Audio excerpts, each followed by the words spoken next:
आप सभी को मेरा नमस्कार। स्वागत है आपका अपने चैनल सुनहरी कहानियाँ में। आज की कहानी है सास, जिसकी लेखिका डॉक्टर अनीता राठौर जी हैं। कहानी शुरू करने से पहले मेरा आपसे विनम्र निवेदन है, यदि आपको मेरे द्वारा सुनाई गई कहानियाँ पसंद आती हैं तो कृपया कहानी को लाइक, शेयर और चैनल को सब्सक्राइब कीजिएगा। आइए सुनते हैं कहानी सास। रसोई से कांच का ग्लास टूटने की आवाज सुनकर दादी माँ आस्था पर बुरी तरह बरस पड़ी। इतनी बड़ी हो गई है, लेकिन सलीका नहीं आया। एक गिलास पानी लाने के लिए कहा था, 100 गिलास ही तोड़ दिया। कल को पराए घर में जाएगी तो सब यही कहेंगे कि कुछ सिखाया नहीं, हमारी नाक कटाएगी क्या। दादी माँ जानबूझकर तो नहीं तोड़ा है, गलती से टूट गया है, आस्था ने सफाई देते हुए कहा।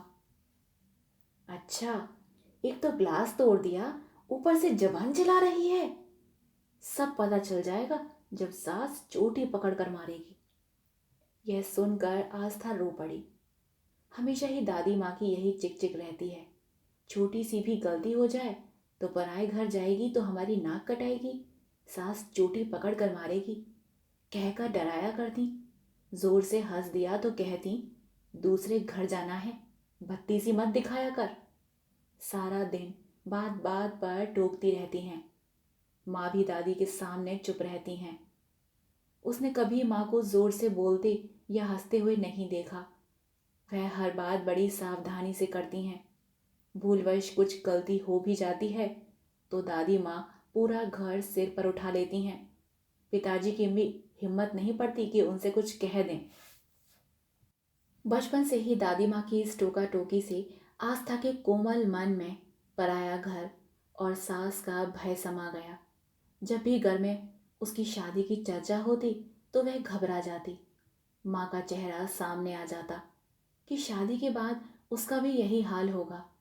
शादी के नाम से ही चिढ़ हो गई है उसे। एक दिन उसे लड़के वाले देखने आए और पसंद भी कर लिया। फिर शीघ्र ही विवाह भी हो गया। सास और पराए घर का भय अब उसे और सताने लगा। विदा होकर जब कार में बैठी तो घबराहट की वजह से उसका बुरा हाल था। द्वार की रस्म के समय भी वह बुरी तरह कांप रही थी। उसको कांपते हुए देखकर बुआ सास ने कहा, क्या बात है बहू, तुम इतना कांप क्यों रही हो? क्या तबीयत खराब है तुम्हारी? अरे बुआ, आप समझती नहीं हो हमारी भाभी जी को 104 डिग्री का प्यार का बुखार चढ़ गया है। इसी वजह से कपकपा रही हैं। पीछे खड़े देवर अमन ने जब यह बात कही तो सब हंस पड़े, लेकिन आस्था को हंसी नहीं आई। सभी रस्में पूरी हो जाने के बाद उसे उसके कमरे में भेज दिया गया। थोड़ी देर बाद उसके पति अनुज भी कमरे में आ गए, लेकिन वह उनसे कुछ नहीं बोली। उसे गुमसुम देखकर अनुज ने उसे बाहों में भरकर कहा, तुम इतनी चुप क्यों हो, कुछ बोलती क्यों नहीं? लेकिन वह तो बुरी तरह डर रही थी। उसकी आवाज़ या हंसी कमरे से बाहर चली गई तो क्या होगा? सब लोग क्या कहेंगे? वह पूरी रात ठीक से सो भी नहीं पाई। उसे सुबह की चिंता थी कि कहीं देर से आँख खुली तो उसकी दादी माँ की तरह सास भी उसको डांटने न लग जाए। यही सब सोचते सोचते पता नहीं कब उसकी आँख लग गई। सुबह जब वह हड़बड़ा कर उठी और सामने घड़ी पर नजर डाली तो सुबह के 8 बज रहे थे। अनुज उठ चुके थे।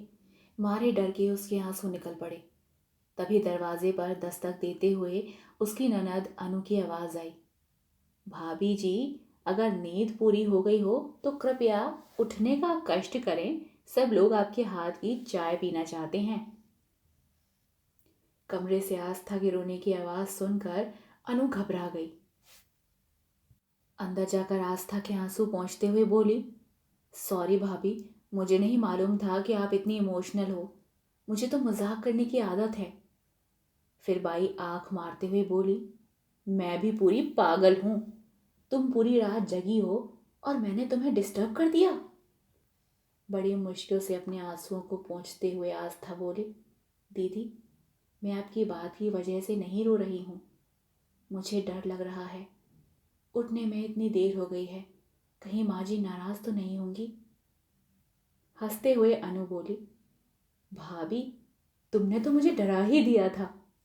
वैसे तो यहाँ सभी लोग जल्दी उठते हैं, लेकिन कभी कभार देर हो जाए तो कोई बात नहीं।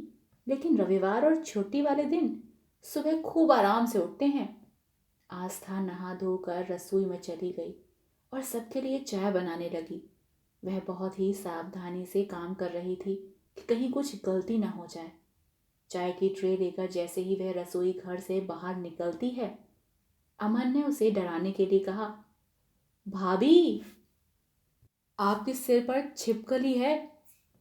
यह सुनते ही उसके हाथ से चाय की ट्रे गिर पड़ी और वह पूरी तरह घबरा गई कि अब तो सास चोटी पकड़ कर मारेगी। वह सिसकते हुए बोली, माँ जी, अमन भैया ने। रुलाई के कारण वह आगे कुछ बोल ही नहीं पाई। तब सास ने उसे समझाते हुए कहा, बेटा, कोई भी गलत काम जानबूझकर थोड़े किया जाता है। वह तो कभी कभी असावधानियों की वजह से गलतियां हो जाती हैं। इसमें रोने या घबराने की क्या बात है। वो तो अच्छा हुआ कि तुम जली नहीं। ये चाय के कप तुमसे ज्यादा महंगे थोड़े ही हैं। हाँ माँ जी, तुम बिल्कुल ठीक कहती हो। और फिर इन कपों का भी अंत आ गया था। होने को कौन टाल सकता है, कहते जोर से हंस पड़ा अमन। एक दिन शाम को सब लोग बैठे बातें कर रहे थे। अनुज ने सभी को एक चुटकुला सुनाया तो सभी लोग खिलखिलाकर जोर से हंस पड़े। आस्था भी जोर से हंस पड़ी। उसको हंसता देखकर सास बोली, कितनी अच्छी लगती हो तुम हंसते हुए। खुलकर हंसना जरूरी होता है। गुमसुम रहने से बीमारियां घेर लेती हैं। अब तुम उसे हंसा हंसा कर उसका स्वास्थ्य ठीक रखना, कहते हुए ससुर भी हंस पड़े। अचानक अनुज बोला, माँ, हमारे साथ धोखा हुआ है। तुम्हारी बहू तो गूंगी है। हम्म, तू खुद ही इतना बोलता है कि उसे बोलने का मौका ही नहीं मिलता। फिर आस्था के सिर पर प्यार से हाथ फेरते हुए सास बोली, गूंगे होंगे तेरे दुश्मन, मेरी बहू तो लाखों में एक है। धीरे धीरे उसने महसूस किया कि उसकी गलती पर सास डांटती नहीं है, बल्कि कितनी कुशलता और प्यार से समझा देती है। उसके अच्छे कामों की कितने खुले दिल से प्रशंसा करती है। भूलवश कुछ गलत हो भी जाए, कभी कभी ऐसा भी होता है, कहकर हंसा देती है और फिर बाद में प्यार से समझा भी देती है।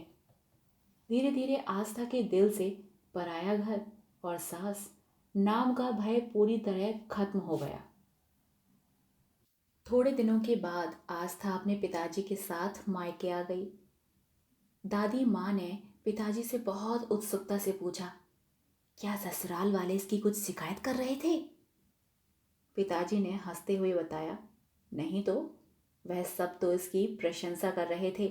सास तो कह रही थी कि इतनी अच्छी बहू तो नसीब वालों को ही मिलती है। वह तो इसे आने ही नहीं देना चाहती थी। कह रही थी कि इसके जाने से घर सूना हो जाएगा। सारे दिन हंसती खिलखिलाती रहती है। यह सुनकर दादी माँ आश्चर्य से आस्था को देखने लगी। आस्था दादी माँ के गले से लिपट कर रोने का नाटक करते हुए बोली, और हाँ, मेरी सास रोज चोटी पकड़कर मुझे मारती भी थी। यह सुनकर दादी माँ सहित माँ और पिताजी भी जोर से हंस पड़े। आप सुन रहे थे कहानी सास। आस्था के दिल में सास और पराये घर का जो भय था वह धीरे धीरे मिट गया, क्योंकि हर सास एक जैसी नहीं होती और हर बहू भी एक जैसी नहीं होती। आशा करती हूँ आपको यह कहानी पसंद आई हो। कहानी पसंद आई हो तो कृपया कहानी को लाइक, शेयर और चैनल को सब्सक्राइब कीजिएगा। मिलते हैं एक नई कहानी के साथ। तब तक के लिए धन्यवाद।